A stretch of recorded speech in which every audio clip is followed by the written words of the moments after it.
జగన్మోహన్ రెడ్డి గారికి రిమోట్ కంట్రోళ్ల గురించి బాగానే అవగాహన ఉంది. ఎందుకంటే గత 5 సంవత్సరాలుగా జగన్మోహన్ రెడ్డి గారు కేంద్రంలో మోడీ చేతిలో ఒక రిమోట్ కంట్రోల్ గా ఉన్నారు, రాష్ట్రంలో తన ఇంట్లో ఉన్న వాళ్ళ చేతుల్లో రిమోట్ కంట్రోల్ గా ఉన్నారు. ఇద్దరి పేర్లు బీతోనే మొదలవుతాయి, బీజేపీ అయినా ఇంట్లో ఉన్న వాళ్ళైనా. మీరు రిమోట్ కంట్రోల్ గా మారి ఈరోజు మోడీకి ఏ బటన్ నొక్కితే ఆ పని చేసి పెడుతున్నది మీరు కాదా? మోడీ గంగవరం పోర్టుని అదానికి ఇచ్చేయండి అంటే ఆ పని చేసి పెట్టింది జగన్మోహన్ రెడ్డి గారు కాదా? రిలయన్స్ రాజశేఖర్ రెడ్డి గారి షాపర్ యాక్సిడెంట్ లో రిలయన్స్ హస్తం ఉంది అంటే జగన్మోహన్ రెడ్డి గారు చెప్తే ఈ రోజు వరకు కూడా, ఆ రోజు గొడవలు చేసిన వాళ్ళు ఈ రోజు వరకు కూడా కేసులలో ఇరుక్కుని ఉన్నారు. అలాంటి రిలయన్స్ ని బీజేపీ బటన్ నొక్కితే మీరు రాజ్యసభ సీటు ఇవ్వలేదా? ఇలా మోడీ ప్రతి చట్టానికి ఈ 5 సంవత్సరాలలో ప్రతి బిల్లుకి రిమోట్ నొక్కుతూనే వచ్చాడు. జగన్మోహన్ రెడ్డి గారు ఇక్కడ మద్దతు ఇస్తూనే వచ్చారు. ఆఖరికి మణిపూర్ ఘటనలో కూడా నో కాన్ఫిడెన్స్ మోషన్ లో కూడా జగన్మోహన్ రెడ్డి గారు మోడీకి రిమోట్ కంట్రోల్ గానే వ్యవహరించారు. జగన్మోహన్ రెడ్డి గారిని సూటిగా ప్రశ్నిస్తున్నాం, మీరు రాజశేఖర రెడ్డి గారి వారసుడా, మోడీ గారి వారసుడా? నిర్మలా సీతారామన్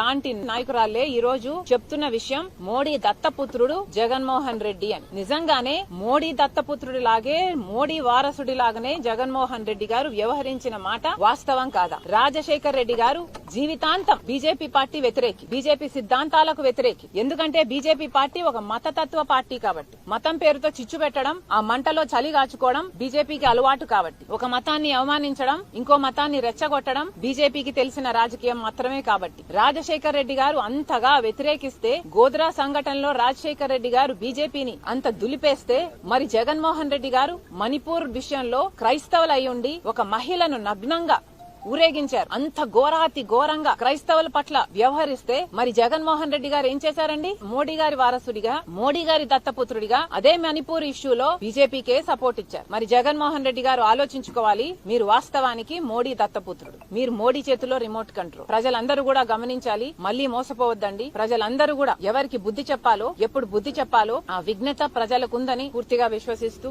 మీ రాజశేఖర రెడ్డి బిడ్డ. సెలవు.